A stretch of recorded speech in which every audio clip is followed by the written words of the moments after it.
continuaremos falando sobre a BNCC de Língua Portuguesa do Ensino Fundamental, Base Nacional Comum Curricular. E o eixo que eu vou falar hoje para vocês é o eixo oralidade. Infelizmente, em sala de aula, a maioria das produções textuais é direcionada mais à escrita.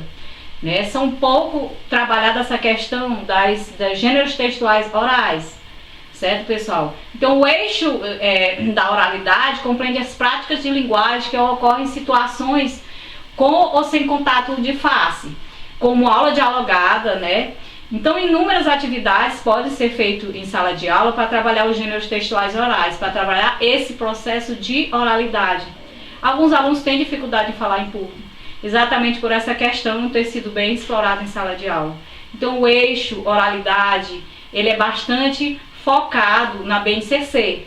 Pede-se que o professor promova atividades que envolvam as TDICs, Tecnologia Digital de Informação e Comunicação, relacionada ao processo de oralidade.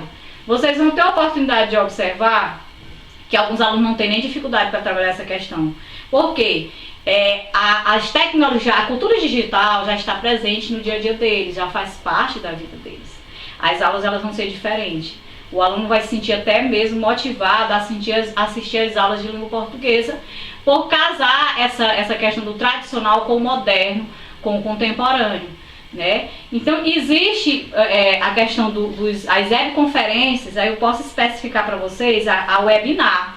Que a webinar é um tipo de webconferência que o professor poderá trabalhar em sala de aula, como, por exemplo, pedir para o aluno gravar um seminário e apresentar, ou então enviar para esse professor. Alguns alunos em sala de aula, eles têm dificuldade em apresentar atividades, mas essa é uma maneira do aluno começar a se soltar mais, tirar a timidez, adquirir uma postura para falar em público, porque ele poderá gravar fazer essa webinar, gravar esse vídeo em casa e enviar para o professor. E desta forma, em um outro momento, quando o professor promover uma atividade, esse aluno vai se sentir motivado a participar. A questão do jingle, gente, que é mencionado pela BNCC, que o jingle é uma musiquinha curta, é uma musiquinha composta para promover uma marca ou um produto. Você poderá pedir para o seu aluno criar uma marquinha de um produto de ficção mesmo. Muito criar uma marca ou um produto de alguma coisa, E aí o aluno, depois que ele cria isso, ele vai criar um jingle relacionado a essa questão. Os jingles, eles são bastante utilizados pela publicidade, na hora de promover uma marca ou uma empresa. E o aluno, ele vai começar a ser trabalhado nele esse processo de oralidade de uma forma divertida, anexando a isso a questão da cultura digital, das tecnologias digitais de informação e comunicação. E você vai observar que eles vão se sentir motivados a participar. Quando se fala em cultura digital, os alunos se sentem bem, porque eles já são familiarizados com essa questão, certo, gente? Então, a questão do debate. O debate é um gênero textual tradicional, mas que ele jamais pode sair do ensino de língua portuguesa, O debate é um gênero textual oral que apresenta normas. Quando o professor pede que o aluno apresente um debate em sala de aula, que apresenta um tema e elabora e vai haver esse debate em sala de aula, é o momento que o professor vai trabalhar uma questão muito que acontece demais em sala de aula, que é a questão dos roubos dos turnos de fala. Como assim? O professor, quando ele expõe um conteúdo, alguns alunos cortam a fala do professor para falar um outro conteúdo que às vezes até foge do contexto. O colega, quando vai apresentar uma atividade, o outro colega não respeita a fala do outro. Isso que seria roubo dos turnos de fala. Alguns alunos fazem isso porque eles não têm informação sobre essa questão. Eles desconhecem essa questão, eles acham que quando um fala, eles podem entrelaçar a fala dele à fala do outro.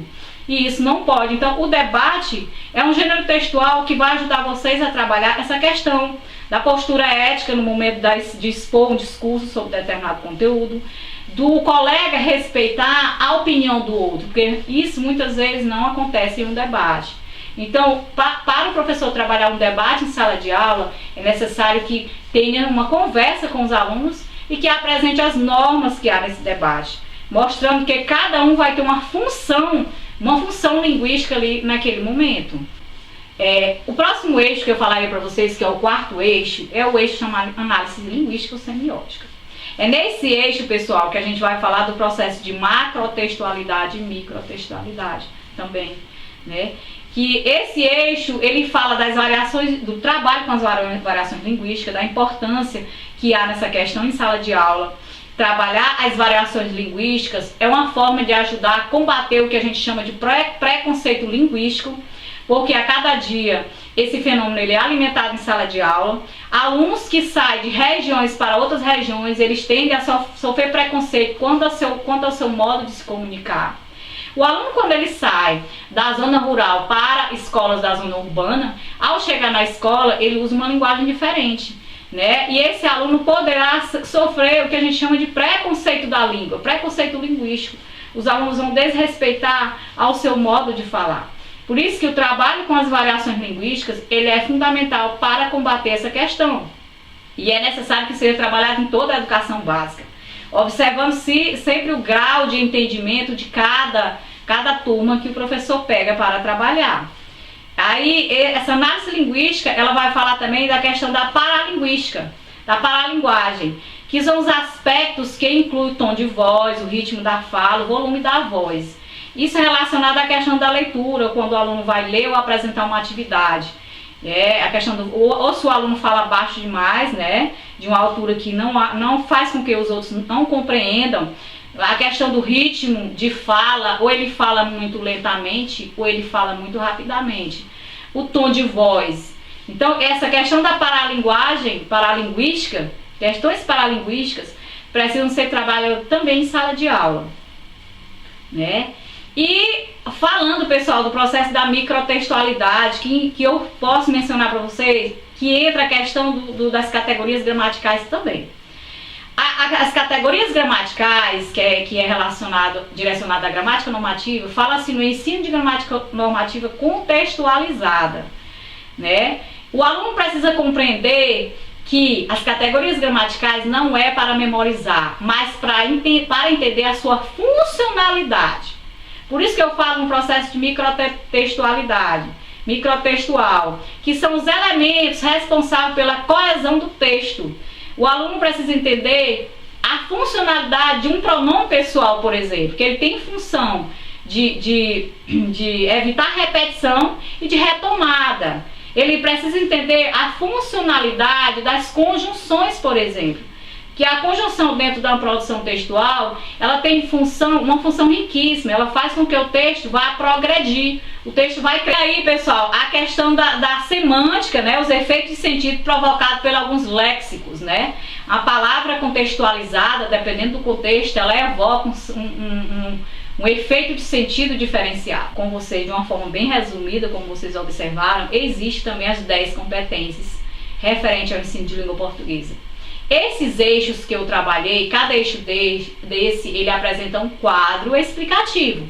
Por favor, baixe a BNCC e faça a leitura a fundo desse material, né? Espero que o que foi falado daqui tenha contribuído de alguma maneira para vocês, né? Ainda faltam algumas informações que eu vou discutir com vocês no próximo vídeo, certo, gente? Ficamos por aqui, não se esqueçam de se inscrever no canal e ficar à vontade para curtir e compartilhar.